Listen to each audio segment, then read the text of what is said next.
मैं कॉफ़ी पीने की बहुत बड़ी शौकीन हूँ, इसलिए जब मेरे घर के पास स्टारबक्स खुला तो मैंने हर रोज़ सुबह वहाँ जाने का रिवाज बना लिया। मेरा ऑफिस रास्ते में ही था, इसलिए मैं स्टारबक्स के ड्राइव थ्रू में रुकती, अपनी कॉफ़ी उठाती और काम के लिए निकल जाती। स्टारबक्स सुबह के वक्त काफ़ी व्यस्त रहता था, लेकिन क्योंकि मैं रोज़ वहाँ जाती थी इसलिए मुझे 5 मिनट से ज़्यादा इंतज़ार नहीं करना पड़ता था। पिछली बार जब मैं स्टारबक्स गई तो वहाँ काफ़ी टाइम लग गया। अब ये सुनने में कम लग सकता है, लेकिन महसूस ऐसा हो रहा था जैसे बहुत लंबा समय हो गया हो। बल्कि अब तो मैं स्टारबक्स के करीब भी नहीं जाती और अब ना ही मुझे कॉफ़ी पसंद आती। कॉफ़ी की खुशबू से मेरा दम घुटने लगता है। इस खुशबू से मुझे उसकी याद आती है और किस तरह उसने मेरी ज़िंदगी ख़राब की। बारिश का दिन था और मैं स्टारबक्स के ड्राइव थ्रू में अपनी बारी आने का इंतजार कर रही थी। खराब मौसम होने के बावजूद लोग सड़कों पर निकले हुए थे। सभी लोग अपने अपने काम पर जाने के लिए भाग दौड़ कर रहे थे। जब तक मैं ऑर्डर देने के लिए खिड़की तक पहुंची, लोग बेसब्र हो चुके थे। वो अपनी गाड़ी के हॉर्न बजा रहे थे, तेज आवाजें कर रहे थे। मैंने पर्स से कैश निकाला और बिना खिड़की की तरफ देखे कहा, मेरा रोजाना वाला ऑर्डर लिया, शुक्रिया। लेकिन जब मेरे हाथ से किसी ने भी पैसे नहीं लिए और न ही एक शब्द भी कहा, मैं कंफ्यूज हो गई। मैंने ड्राइव थ्रू की खिड़की की तरफ अपना सर घुमाया और एक बिल्कुल ही नया चेहरा अपने सामने देखा। अधेड़ उम्र का एक आदमी मेरे सामने खड़ा था। उसकी गर्दन लंबी थी और चेहरा मोटा। मुझे नहीं पता क्यों, लेकिन उसे देखकर मुझे बकरे की याद आ गई। वो बहुत ही गुस्से में मेरी तरफ देख रहा था। माफ कीजिए, लियम कहाँ है? लियम जा चुका है। क्या तुम चाहती हो कि मैं तुम्हारा ऑर्डर लूं? मैंने ऑर्डर कर दिया और चिढ़ता हुआ चेहरा लेकर इंतजार करने लगी। वो बहुत ही बदतमीज था, लेकिन मैं सुबह सुबह किसी भी तरह के झगड़े में पड़ना नहीं चाहती थी। अगले ही दिन मैं किसी क्लाइंट से मिलने स्टारबक्स गई। मैं शॉप के अंदर बैठकर इंतजार कर रही थी कि अचानक मुझे पसीने और जली हुई कॉफी की मिक्स बदबू आई। मैं अंदर बैठकर कॉफी पीना तो नहीं चाहती थी, लेकिन मैंने सोचा क्या ही बुरा हो जाएगा। इससे पहले कि मैं पलटती, ड्राइव थ्रू में मिला वो आदमी मेरे सामने आ गया। क्या आप ऑर्डर कर चुकी हैं? नहीं, मैं किसी का इंतजार कर रही हूँ। अपने बॉयफ्रेंड का? क्या बकवास, तुमसे मतलब? अपने काम से काम रखो, समझे? मेरी आवाज ऊंची होते हुए सुनकर आसपास बैठे कस्टमर्स हमें देखने लगे। वो आदमी मुस्कुराया और उसने धीमी आवाज में कहा, मेरा नाम जॉन है, उम्मीद करता हूँ तुम्हारा दिन अच्छा हो। और फिर वो वहां से निकल गया। क्या घटिया आदमी था। पहले तो उसने मुझसे बदतमीजी से बात की और अब वो मुझसे मेरी लव लाइफ के बारे में बात कर रहा है। क्लाइंट आया और हमारी बातचीत करीब 1 घंटे तक चली। पूरी मीटिंग के दौरान मुझे एहसास हुआ कि कोई मुझे लगातार देख रहा है, कोई जो मुझे काउंटर से बिना आंखें झपकाए घूर रहा है। जब भी मैं उस तरफ देखती तो मुझे किचन की दीवार के पीछे हमेशा कोई छुपा हुआ दिखता। पूरी रात मैं सो नहीं पाई। जब भी मैं अपनी आंखें बंद करती, मुझे जॉन दिखाई देता। वो बिना पलके झपकाए मेरी तरफ देख रहा होता था। उसके चेहरे की मुस्कान बहुत ही बड़ी थी। अगली सुबह मैं बहुत ही लेट उठी और मुझे भागते हुए ऑफिस के लिए निकलना पड़ा। अब मुझे स्टारबक्स जाने से नफरत होने लगी थी, लेकिन मेरा शरीर चीख चीख कर कॉफी मांग रहा था। 11:30 बजे तक मैं स्टारबक्स के ड्राइव थ्रू की लाइन में खड़ी थी। इस बार मैं ज्यादा बातें नहीं करना चाहती थी। जब मैं खिड़की तक पहुंची तो जॉन विक खड़ा हुआ था। तो आज तुम लेट हो गए। 1 लार्ज कैपेचिनो, जल्दी। मैंने सब्र रखकर अपना ऑर्डर का आने का इंतजार किया और उस आदमी के मुंह से जो भी निकला उसे नजरअंदाज कर दिया। जैसे ही वो मेरी कॉफी लेकर आया, मैंने उसे पैसे दिए। उसने मुझसे पैसे लिए और कहा, क्या तुमने कल रात को ज्यादा ही पार्टी कर ली थी क्या इसलिए आज तुम काम जाने के लिए लेट हो गई हो? मैंने अपनी गाड़ी चला दी, लेकिन उसने अचानक अपना आधा शरीर मेरी गाड़ी के अंदर घुसा लिया और मेरे चेहरे तक आ गया था। अगर तुमने मेरी बात का जवाब देना बंद कर दिया तो मैं तुम्हें हमेशा के लिए गूंगा बना दूंगा। तुम्हारा कोई भी बॉयफ्रेंड तुम्हें बचा नहीं पाएगा। और उसकी ये बात सुनकर मैं और बर्दाश्त नहीं कर पाई। मैंने गरम गरम कॉफी उसके चेहरे पर डाली और उसके बाद उसे कस के चांटा मारकर उसका कान सुन कर दिया। वो पीछे हट गया और मैं चिल्लाने लगी, आखिर तुम समझते क्या हो खुद को? हाँ, क्या तुम पागल हो? मैं तुम्हारे मैनेजर से मिलना चाहती हूँ। किसने तुम जैसे आदमी को नौकरी पर रखा है? हाँ। भीड़ इकट्ठी हो गई। स्टारबक्स का मैनेजर बाहर आया और मैंने गाड़ी साइड पर लगा ली। जॉन शांति से साइड पर खड़ा हो गया, लेकिन मैं चिल्लाने लगी, मैं 911 पर कॉल कर रही हूँ। मैं तुम सब पर केस करूंगी, तुम रुको। मैनेजर ने मुझे रोका और सबके सामने जॉन की बेइज्जती की। उसके बाद उसने उसी वक्त जॉन को नौकरी से निकाल दिया। माफी के रूप में मुझे पूरे 1 महीने के लिए फ्री कॉफी देने का प्रस्ताव दिया गया। जब मैं वहां से जा रही थी तो मैंने सड़क की दूसरी तरफ जॉन को खड़े हुए देखा। वो मेरी तरफ देखकर हाथ हिला रहा था और मुस्कुरा रहा था। बेशरम आदमी। लिफ्ट में जाने से पहले कॉफी का कप फेंकने के लिए मैं कोने में रखे हुए कूड़ेदान तक गई और तब मैंने ध्यान दिया। कप के ऊपर काले रंग का मार्कर से खुफिया संदेश लिखा हुआ था। कप के नीचे तक एक लाइन खींची गई थी। जिसने भी कप के ऊपर वो शब्द लिखे हुए थे उसने नीचे कुछ शब्द काटे हुए कुछ कहना चाहता था। उस पर लिखा था, सावधान, तुम बहुत ही हॉट हो।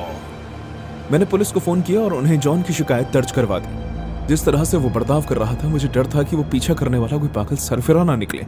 उस रात मैं अपने एक सहेली के घर रुक गई। सुबह के करीब 5 बजे मुझे लोकल पुलिस स्टेशन से फोन आया और उन्होंने मुझे दिल दहला देने वाली खबर सुनाई। जॉन मैनेजर के अपार्टमेंट में घुस गया और उसने एक पॉकेट नाइफ से उसका गला काट दिया। मैनेजर के घर के बाहर लगी कैमरा से आधी रात को जॉन के निकलने की फुटेज देखने के बाद पुलिस ने जॉन को उसी के घर से गिरफ्तार कर लिया। मुझे लगने लगा कि मेरी वजह से ही वो बेचारा मैनेजर जॉन का शिकार हो गया, लेकिन जितनी मर्जी कोशिशों के बाद भी मैं जॉन के पागलपन की हद का अंदाजा नहीं लगा पाती। मैं इस बात को जानकर खुश थी कि वो मुझे कोई नुकसान नहीं पहुंचा पाया और वो सारी जिंदगी जेल में सड़ेगा। जो कहानी अभी आपने देखी वो कुछ हद तक एक सच्ची घटना पर आधारित है, जिसे टिकटॉक इस्तेमाल करने वाले एक शख्स ने अपलोड किया था। टिकटॉक अकाउंट की वो यूजर 20 साल की एक लड़की है जो हर रोज की तरह स्टारबक्स से सुबह की कॉफी लेने गई थी। लेकिन जैसे ही वो अपनी गाड़ी में आकर बैठी उसने देखा कि उसके कप पर एक सीक्रेट मैसेज लिखा हुआ है। जैसे ही उसने मैसेज चेक किया वो हैरान हो गई। स्टारबक्स के एक कर्मचारी ने उस पर एक डरावना नोट छोड़ा था। कप के ऊपर लिखा गया था सीक्रेट मैसेज और फिर कप के नीचे तक एक लंबी लाइन बनाई गई थी। वहां पर कुछ शब्दों को काटा हुआ था ताकि एक सेंटेंस बन सके, जिस पर लिखा था, सावधान, तुम बहुत हॉट हो। पहले तो उस लड़की को वो पढ़कर काफी हंसी आई। उसे लगा कि कोई छुप छुप कर उसकी तारीफ कर रहा है, लेकिन कुछ ही देर बाद उसने ये कहा कि अब उसे स्टारबक्स जाने से डर लग रहा है क्योंकि ये शख्स कोई भी हो सकता है। जब उसने अपनी स्टोरी अपलोड की तो उस लड़की को तरह तरह की राय मिली। कुछ लोगों ने कहा कि ये उसने खुद किया है और कुछ ने कहा कि उसे इस तरह के लोगों से सावधान रहना चाहिए। आपको क्या लगता है? कमेंट सेक्शन में जरूर बताइएगा। ये गर्मियों की बात है जब मैं हाई स्कूल खत्म कर चुका था। मेरे घर के पास वाले स्टारबक्स में नौकरी निकली हुई थी और मुझे उसकी जरूरत भी थी। उन्होंने मुझे नाइट शिफ्ट के लिए रखा। मेरा काम वहां रात के 10 से सुबह 4 बजे तक था। एक रात करीब 1 बजे मैं दुकान पर अकेला बैठा था। सड़कें काफी हद तक खाली थी, बस कुछ ही गाड़ियां गुजर रही थी। मैं मुफ्त के वाईफाई का मजा लेते हुए अपने फोन में वीडियोस देख रहा था जब मैंने पीछे की तरफ से जोर से आवाज आते हुए सुनी। कुछ कप्स जमीन पर गिरे हुए थे। मैंने उन्हें उठाया और वापस से फोन देखने लगा। 5 मिनट बाद दोबारा से कप्स गिर गए। मैं समझ गया था शेल्फ के ऊपर एसी लगा हुआ था जिसकी हवा की वजह से कप्स बार बार गिर रहे थे। एक बार फिर जाकर कप्स उठाने पड़ेंगे। इस बात से ही मुझे चिढ़ होने लगी। मैं सोचने लगा कि शायद मुझे एसी बंद कर देना चाहिए।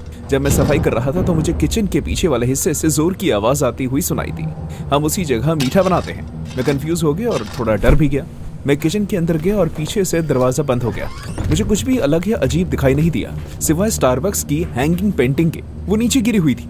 मैंने उसे उठाया और एक कोने में रख दिया और ये सोच लिया कि मैनेजर से मिलते ही मुझे उन्हें बताना है कि ये मेरी शिफ्ट के दौरान गिर गई थी। मैं मेन स्विच के पास गया ताकि एसी बंद कर सकूं, क्योंकि एसी की वजह से ही सभी कप्स बार बार गिर रहे थे। मैंने एसी बंद कर दिया और अगले 30 मिनट शांति से बीते। मुझे नींद आ रही थी, इसलिए मैंने अपने लिए कॉफी बना ली। मैं अपनी कॉफी पी ही रहा था और साथ ही साथ फेसबुक चला रहा था जब मेरे हेडसेट से आवाज आने लगी। ये बहुत ही अजीब था क्योंकि रात के इस वक्त पर हमें अक्सर ऑर्डर नहीं आते थे, इसलिए मैं इसकी उम्मीद भी नहीं कर रहा था। स्टारबक्स में आपका स्वागत है, आप क्या ऑर्डर देना चाहेंगे? मैं सर उठाकर मॉनिटर की तरफ देखता हूँ लेकिन वहाँ कुछ भी नहीं आ रहा था। यही चीज रात के 2:30 बजे तक बार बार होती रही। मेरा हेडसेट हर 2 मिनट में बजता, लेकिन जब मैं कैमरा की तरफ देखता तो वहां कोई नहीं होता था। कुछ सेकंड्स के बाद कॉफी मशीन खराब हो गई। उसमें से बहुत सारी फोम और कॉफी अपने आप निकलने लगे। मैं डर गया और मैंने फौरन उसे बंद कर दिया। मुझे अच्छी तरह याद है कि अपनी कॉफी बनाने के बाद मैंने उसे बंद किया था, इसलिए मुझे नहीं पता कि ये सब कैसे हुआ। मैं बाथरूम जाना चाहता था, इसलिए मैं जल्दी जल्दी अपना काम खत्म करके चला गया ताकि किसी भी कस्टमर के आने से पहले मैं काउंटर पर मिल जाऊं। जैसे ही मैं वापस आया तो सभी कप्स पिरामिड में बने हुए थे। ये बहुत ही अजीब था क्योंकि वो खुद ब खुद तो इस तरह बनकर तैयार नहीं हो सकते। मुझे लगा कि शायद ये कुछ बच्चों की शरारत है। मैं इस कश्मकश में पड़ गया क्योंकि ये लोग मुझे बहुत परेशान कर रहे हैं। तो क्या मैं पुलिस को फोन करूं या नहीं? लेकिन फिर मैंने सोचा कि मैं रुक जाता हूं, शायद वो लोग वापस आए। मैंने अपने फोन में करीब 10 सेकंड के लिए देखा होगा और जैसे ही मैंने सर उठाया हर जगह कप्स थे। हर जगह पिरामिड के आकार में कप्स का ढेर लगा हुआ था। मेरे हिसाब से करीब 50-60 होंगे। मैं बहुत डर गया था। इस दुकान में मेरे साथ और कोई भी था और जो भी था वो कोई इंसान नहीं था। मैंने पूरी जगह छान मारी लेकिन मुझे कोई दिखाई नहीं दिया। एक भी जीव का निशान नहीं था। मैं जानता था कि अगर मेरी बॉस को इस बारे में पता चल गया तो वो पागल हो जाएंगे, इसलिए इन्हें संभालना जरूरी था। जब तक मैं सारा काम करके फारिग हुआ तब तक 3:15 बज चुके थे। मैं बस इतना चाहता था कि मेरी शिफ्ट खत्म हो जाए और एक बार फिर जोर की आवाज हुई। बैंग, ये किचन से आ रही थी, दोबारा। जब मैं किचन में गया तो वहां की लाइट चली गई। मैं अंधेरे में खड़ा होकर इधर उधर देखता रहा। मेरा दिल डर के मारे जोर जोर से धड़क रहा था। मैं नहीं जानता कि मुझे किस चीज की उम्मीद करनी चाहिए कि तभी मैंने किसी के गुनगुनाने की आवाज गूंजती हुई सुनी। वो आवाज किचन के सिंक से आ रही थी। मैं उसके पास गया और मैंने अपना कान ड्रेन पाइप के पास लगाया। हाँ, वो गुनगुनाने की आवाज यहीं से आ रही थी।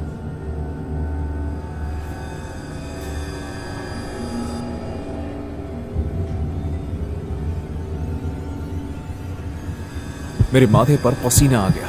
क्या ये सच में हो रहा है? क्या मैं वाकई किसी औरत की आवाज ड्रेन पाइप की दूसरी तरफ से आते हुए सुन रहा हूँ? मैंने अपनी एक आंख बंद की और पाइप के होल के अंदर झांक कर देखने की कोशिश करने लगा। ये क्या? अचानक नलका बहने लगा, लेकिन पानी की जगह नलके के अंदर से गरम गरम कॉफी निकलने लगी।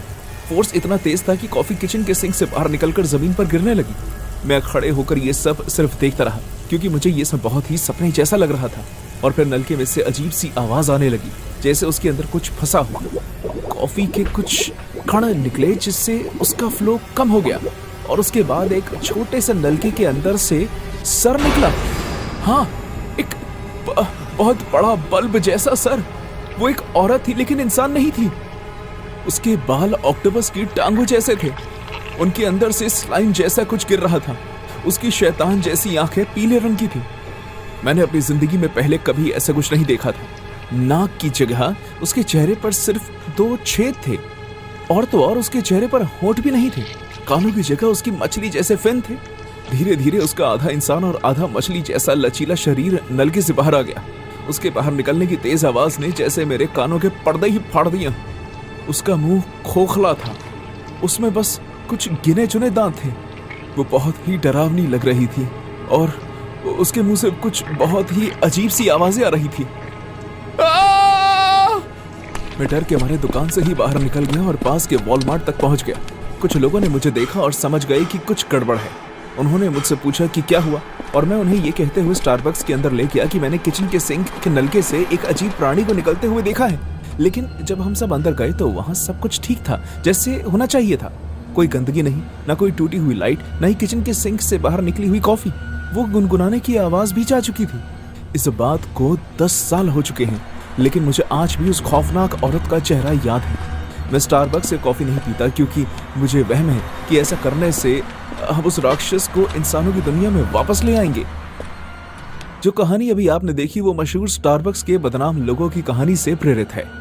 स्टारबक्स के बीच में बनी हुई ये औरत कोई मरमेड नहीं है, बल्कि ये तो एक पुरानी सायरन है, एक मादा जीव जो मरीनर्स को अपने आकर्षक गाने से लुभाती थी। ग्रीक जमाने में सायरन बहुत ही खूबसूरत लेकिन बेहद खतरनाक प्राणी हुआ करते थे, जो नाविकों को चट्टानी तट पर नाव डूबने और मारने के लिए प्रलोभित करती थी। स्टारबक्स को अपना नाम हर्मन मेलविल मॉबी डिक की नॉवेल से मिला था, लेकिन ये मशहूर लोगो फाउंडर को तब मिला जब वो पुरानी मरीन बुक्स छांट रहा था। 1971 में सबसे पहला स्टारबक्स सिएटल की पोर्ट सिटी में खुला था, क्योंकि इसकी कॉफी के बीन्स बहुत ही दूर से शिप के बड़े बड़े कंटेनर में आते थे। इसलिए फाउंडर ने सोचा कि क्यों ना इस पर सायरन का लोगो लगा दिया जाए, जिससे कॉफी पीने के शौकीन इसकी तरफ खींचे चले आएंगे। और शायद ऐसा हुआ भी। असल में स्टारबक्स के लोगो पर बिना कपड़ों की एक महिला की तस्वीर थी, जिसकी पूंछ दोनों तरफ से फैली हुई थी। कुछ लोगों का ये तक मानना है कि स्टारबक्स के लोगो पर श्राप है। असल लोगों को उल्टा देखने पर आप सेटन की तस्वीर देख सकते हैं। 2014 में स्टारबक्स बुरा फंसा था जब उसके कर्मचारियों ने कॉफी की फोम पर सेटनिक पेंटाग्राम बनाकर उस पर 666 लिखना शुरू कर दिया था। क्या आपको लगता है कि स्टारबक्स का ये लोगो अपने अंदर कुछ राज दबाए बैठा है? हमें कमेंट सेक्शन में जरूर बताइएगा। मैं स्टारबक्स में बरिस्टा की नौकरी करता था। मैं अक्सर सुबह की शिफ्ट में काम करता था क्योंकि उस समय पर ज्यादा कस्टमर होते हैं और इसलिए मुझे ज्यादा टिप मिलती थी। स्टारबक्स मेरे घर से बस कुछ ही ब्लॉक की दूरी पर था। एक सुबह जब मैं काम पर आ रहा था तो मैंने शॉप के दरवाजे पर एक औरत को बैठे हुए देखा। उसके बगल में एक ट्रॉली बैग रखा हुआ था। पहले तो मुझे लगा कि शायद किसी को सुबह सुबह कॉफी पीने का बहुत मन है, लेकिन जैसे ही मैं आगे बढ़ा, गंदे और फटे हुए कपड़ों को देखकर मैं समझ गया कि ये कोई बेघर है। वो औरत अपने हाथ की कोनी को दीवार पर जोर जोर से रगड़ रही थी। अचानक वो उठी और उसने मेरी तरफ देखा, फिर वो वहां से भाग गई। मैं दरवाजे तक गया और मैंने उस तरफ देखा जहां बैठकर वो औरत खुद को खुजा रही थी। दीवार पर लाल रंग चढ़ाया गया था, वो खून था। मैंने सोच लिया था कि शॉप खोलने से पहले ही मैं इसे गर्म पानी से साफ कर दूंगा, इसलिए मैंने फटाफट उसे साफ किया और उसे लत का नाम देते हुए टाल दिया। जितना ज्यादा हो सकता था उतना ज्यादा खून दीवार से हटाकर मैंने दरवाजे के हैंडल को साफ किया और शॉप खोल दी। ये रही आपकी कॉफी, आपका दिन अच्छा हो। मैं और मेरे साथ काम कर रहे हर शख्स उत्साह से भरे हुए थे। एक के बाद एक कस्टमर आते गए और हम रोज की तरह उन्हें मग में गरम गरम कॉफी भर के देते रहे। मैं अपने काम में इतना बिजी था कि मैंने ध्यान ही नहीं दिया। हे भगवान! ये वही बेघर औरत थी, लेकिन अब वो मेरे ठीक सामने खड़ी हुई थी। उसके चेहरे पर अजीब सी मुस्कान थी जिससे उसके सड़े हुए दांत दिख रहे थे। उसने काउंटर पर $10 का बिल रखा और कहा, जब तुम एक छोटी बच्ची की तरह चिल्लाना बंद कर दो तो मेरे लिए कॉफी बना देना। माफ कीजिएगा मैम, लेकिन मुझे आपसे यहाँ जाने के लिए कहना होगा। उसका चेहरा पूरी तरह से लाल हो गया। वो बहुत गुस्सा हो गई। क्यों? ये कुछ भी करने के बारे में नहीं मैम, ये बस। मैं जानती हूँ कि तुम ये क्यों कहना चाहते हो कि मैं स्टारबक्स में नहीं आ सकती क्योंकि मैं एक बेघर औरत हूँ, क्योंकि मैं तुम्हारी इस महंगी दुकान में बैठने के लायक नहीं हूँ, है ना? उसने बाकी आए कस्टमर्स को अनकंफर्टेबल महसूस करवाने के लिए जमीन पर थूक दिया। मैं ये सब ड्रामा बर्दाश्त करने के मूड में नहीं था। मैम, अगर आप यहाँ से नहीं गई तो मैं सिक्योरिटी को बुला लूंगा। आपको यहाँ से फ्री में कॉफी मिल सकती है, लेकिन उसके बाद आपको जाना होगा। फ्री की कॉफी? तो अब एक बेचारी गरीब बूढ़ी औरत की बेइज्जती करने के बाद तुम महान बनना चाहते हो? ठीक है ठीक है, अब मैं तुम्हें बताती हूँ कि मैं क्या कर सकती हूँ। ऐसा कहते हुए वो अचानक एक टेबल की तरफ गई, फिर उसने एक कुर्सी उठाई और उसे जमीन पर जोर से फेंका जिससे टूट गई। लोग उस औरत से डरकर शॉप से बाहर भागे। उसने वहां बहुत बुरा सीन बना दिया था। कोई इस औरत को रोको! मैं उस औरत की तरफ गया। मैं उसे ये सब तबाही करने से रोकना चाहता था, लेकिन उसने जोर से अपनी कोनी मेरी आंख में मार दी। ये वही कोनी थी जिससे वो कुछ वक्त पहले शॉप की बाहर वाली दीवार पर रगड़ रही थी। मुझे बहुत जोर से आंख पर लग गई, जितनी जोर से खून तक आने लगा। मेरे साथ काम कर रहे एक लड़के ने मुझे उठाने में मदद की। उस औरत ने, अब तुम्हें पता चलेगा मेरा दर्द। मैं ये नहीं समझ पाया कि आखिर उसने ऐसा क्यों कहा, लेकिन बाकी के पूरे दिन मैंने एक घायल आंख से कॉफी सर्व की। काम के बाद मैं सीधे घर आ गया और शावर लेने चला गया। मैं उस दिन के लिए बहुत थक गया था। अपने शरीर को साबुन से साफ करने के बाद मैंने अपनी बाजुओं की तरफ देखा तो उस पर लाल लाल निशान थे, जैसे मुझे किसी मच्छर ने काटा हो। ना कोई खारिश और ना ही कोई जलन, वो बस वहां थे। कुछ देर तक उन्हें देखने के बाद मैंने उन्हें नजरअंदाज कर दिया। जब मैं अगली सुबह उठा तो सबसे पहले बाथरूम में गया। जब मैंने अपने आप को शीशे में देखा तो मुझे यकीन नहीं हुआ। मेरा शरीर काफी फूला हुआ था, जगह जगह पर लाल धब्बे थे और महसूस करने पर वो उठे हुए लग रहे थे। लेकिन सबसे बड़ी दिक्कत ये थी कि उस एरिया में बहुत ही ज्यादा खुजली हो रही थी। खुशकिस्मती से ये अगले दिन मुझे काम पर नहीं जाना था, इसलिए मैं डॉक्टर के पास गया। डॉक्टर ने मेरे पूरे शरीर को देखा और मुझसे कुछ सवाल किए। मैंने उन्हें जो भी जवाब दिए उनसे उन्होंने ये समझा कि मेरे शरीर पर किसी कीड़े ने काट लिया है। उन्होंने रिएक्शन कम करने के लिए मुझे इंजेक्शन दिया। मैंने घर जाते हुए रैश और खुजली के लिए क्रीम ले ली और फिर सो गया। लेकिन जैसे जैसे वक्त बीतता गया मेरे रैशेस और खुजली की स्थिति और भी ज्यादा खराब होती गई। किस्मती से मेरे चेहरे पर कोई निशान नहीं था, इसलिए मैं अभी भी काम पर जा सकता था। मैंने निशान छुपाने के लिए फुल स्लीव्स के कपड़े पहनना शुरू कर दिया, लेकिन ये खुजली का कोई विकल्प नहीं था। मैं सारा दिन खुजली करता रहता। मुझे ऐसा लगता जैसे छोटे छोटे कीड़े मेरे पूरे शरीर में घूम रहे हैं। मैं काउंटर के नीचे बैठकर खुद को खुजाता। जब मैं कॉफी मशीन के पीछे होता तो मैं पागलों की तरह खुद को खुजाता, लेकिन उसके बाद मेरे चेहरे पर मुस्कान के लिए कस्टमर को अपना ऑर्डर ले जाने के लिए आवाज दे देता। जब शॉप पर कोई कस्टमर नहीं होता तो मैं बाथरूम में जाकर अपने हाथ, पैर, छाती, पेट, कंधे, पीठ अपने हाथों से उतनी जोर से खुजाता जितना मैं कर सकता था। कुछ घंटों के बाद मैं बाथरूम में गया और मैंने देखा कि मेरे शरीर से खून निकल रहा है और मेरी छाती, पेट और हाथों पर खरोंच के निशान हैं। जो हिस्सा उठा हुआ था वो और भी ज्यादा खराब होता गया। वो उठाव अब गांठ का रूप ले रहे थे। कॉफी मशीन से निकल रही गर्माहट मेरे हाथ और पैरों को और पसीना पसीना कर रही थी, जिस वजह से मेरे छालों में और ज्यादा खुजली होने लगी। मुझे घबराहट होने लगी। मैं कभी पहले बेहोश नहीं हुआ, लेकिन मुझे ऐसा लगने लगा कि ये होने वाला है। मेरा सर घूमने लगा। ये ग्रांडे पंपकिन स्पाइस लाटे नहीं है। एक कस्टमर की गुस्से भरी आवाज मुझे होश में वापस लाई। क्या हुआ? ये टॉल है, मैंने ग्रांडे मांगा था। कुछ और कस्टमर लाइन में इंतजार कर रहे थे। मैंने उसे बहुत ही प्यार से इंतजार करने को कहा और एक नए कॉफी मग में उसे कॉफी देनी चाहिए कि तभी मैं चिल्ला पड़ा। जब मैंने कॉफी के कप को छुआ तो मेरी त्वचा का एक हिस्सा वहीं अटक गया जैसे कोई स्टिकी नोट हो। सभी कस्टमर्स मुझे देखकर ऐसे पीछे हट गए जैसे मैं किसी डरावनी फिल्म का कोई किरदार हूं। उस रात मुझे नौकरी से निकाल दिया गया। शॉप जल्दी बंद हो गई। मेरे मैनेजर ने मुझसे कहा कि वो इस जगह में हाइजीन से समझौता नहीं कर सकते।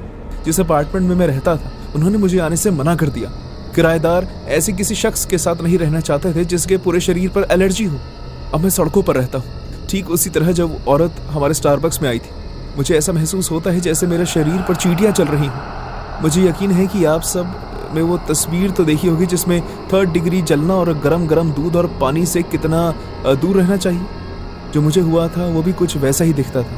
मेरे बाल गिर गए थे, मेरे दांत गिर गए थे। अब मुझे समझ में आया कि वो बूढ़ी औरत जाते जाते क्या कह रही थी। जो कहानी अभी आपने देखी वो स्टारबक्स की एक दुकान में आए हुए कस्टमर की बनाई गई थी। वो कस्टमर अपनी रोजाना की सुबह की कॉफी लेने स्टारबक्स गया कि तभी उसने एक औरत को हाथ में ट्रॉली का बैग अंदर लाते हुए देखा। वो दिखने में बिल्कुल भी साफ सुथरी नहीं थी। वो बहुत ही गुस्से में एक कर्मचारी पर चिल्ला रही थी और सामान फेंक रही थी। वो औरत जोर जोर से चिल्ला तो रही थी लेकिन उसी के साथ साथ लोगों को बुरा भला भी कह रही थी। उसका बर्ताव इतना अजीब था कि सभी लोग अपना खाना छोड़कर उसे देख रहे थे।